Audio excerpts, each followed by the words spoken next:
Kemudian berwudu. Nih, itu sunnahnya wudu antum.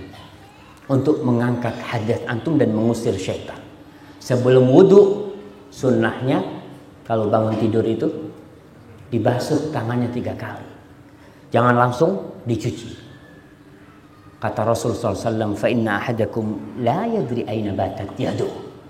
Kalian ini nggak tahu di mana tuh bermalam tangannya. Namanya orang tidur, tangannya main kemana-mana belusuan. Kita nggak sadar. Tapi kalau kita langsung cuci muka kita atau kumur-kumur, sedangkan ternyata di tangan kita sudah belusuan kemana-mana ke tempat yang nggak bagus, ya akhirnya jadi penyakit. Ini lihat subhanallah sempurnanya sunnah Rasul SAW itu. Disuruh bersihin, cuci tangan. Anak ingat Syekh di kelas itu cerita tentang hadis ini. Beliau membaca di kitab, kalau nggak salah Syiar A'lamin Nubala atau kitab yang lain, ada seseorang yang membantah hadis ini. Hadis ini diriwayatkan Imam Bukhari dan Muslim. Dia membantah, dia mengatakan, "Ana a'rif aina batat yadi." Aku tahu di mana tanganku bermalam. Berarti aku nggak perlu cuci tangan.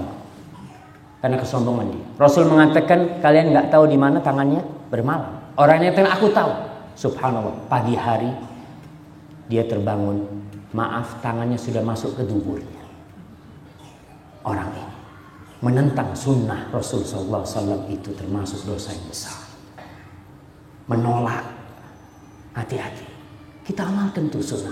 Rasul ini utusan Allah. Wa ma yantiqu 'anil hawa. Beliau nggak pernah berbicara dari hawa nafsunya, nggak pernah. Yang beliau sampaikan itu in huwa illa wahyu yuha. Itu wahyu dari Allah Jalla Jalaluhu. Kemudian ketika udah cuci tangan, ya, mulai kumur-kumur, disunnahkan untuk memasukkan air di hidung kita. Itu sunnah. Saat kan cuma sunnah, faedahnya besar sekali. Kata Rasul sallallahu alaihi wasallam dalam hadis riwayat Bukhari, "Idza istayqadha ahadukum min manamihi fatawadda'a falyastanthir thalathan." Kalau kalian bangun tidur, kemudian berwudu, hendaklah dia memasukkan air ke hidungnya. Kadang-kala ada orang yang cuma ditempelkan ke hidungnya, bukan, disedot ke hidungnya. Kemudian dikeluarkan. Kecuali kalau puasa. Jangan banter-banter. Takut keminum nantinya. Seperti jangan keras-keras nyedotnya, jangan dalam-dalam. Fa inna syaitan yabitu ala khayshumi. Setan itu bermalam di hidung. Sebagian ulama mengatakan, apa benar setan itu bermalam di hidungnya? Padahal orang ini sudah berzikir. Kan kalau sebelum tidur dia berzikir, setan nggak bisa menggoda dia. Al-Hafidh Ibnu Hajar dalam kitabnya Fathul Bari menjelaskan salah satunya, setan itu kan biasanya masuk ke hati. Ketika kita berzikir, dia nggak bisa masuk ke hati kita. Bermalam di mana? Di hidung kita. Dengan kita membersihkan hidung kita, setan akan pergi. Di samping kita akan segar ya, diri kita.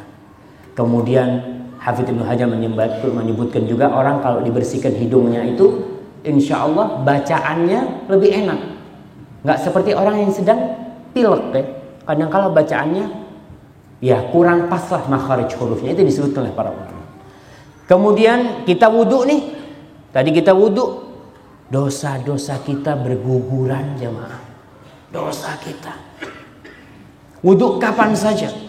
Tapi kita bicara tentang sunnah dari pagi. Rasul sallallahu alaihi wasallam mengatakan dalam hadis riwayatkan oleh Imam Bukhari dan Muslim. Dalam hadis riwayat Muslim. Idza tawadda'a al-'abdul muslim awil mu'min, apabila seorang hamba yang muslim atau mukmin itu berwudu, faghasala wajha, kemudian dia mencuci wajahnya. Dia cuci wajah. Kharaja min wajhi kullu khati'atin nazara ilaiha bi'ainaihi. Akan keluar semua dosa-dosa yang pernah diamalkan dengan matanya. Dengan wudu, kita hendak membersihkan wajah kita. Tapi yang bersih dosa mata kita. Allahu Akbar. Kemudian ma'al ma' atau ma'akhiri qatril ma' akan gugur dengan akhir air di wajah kita. Wa idza ghassala yadayhi, kalau dia cuci tangannya sama, dosanya akan keluar dari tangannya yang pernah dilakukan oleh tangannya.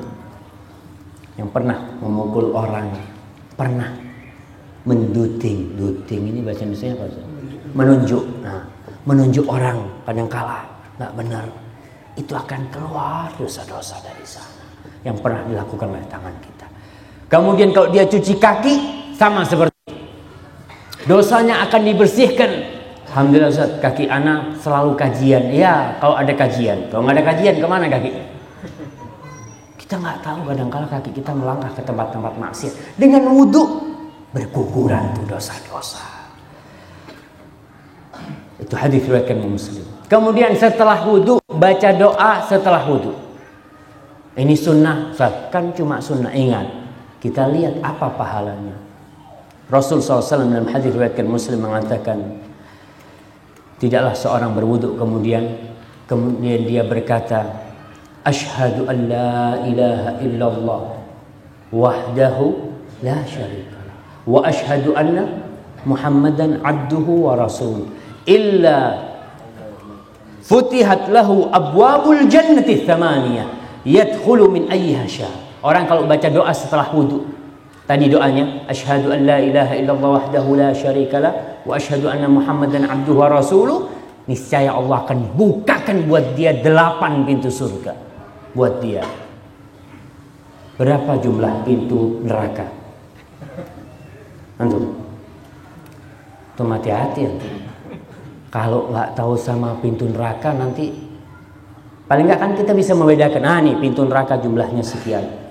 Kita bisa berlindung dari Allah. Berapa jumlah pintu neraka? Ah, dapat bisikan antum tuh. Iya, 7. Pintu surga 8 dibukakan buat orang yang baca doa setelah wudu. Betapa seringnya kita wudu nggak baca doa. Habis wudu langsung ngobrol. Baca tuh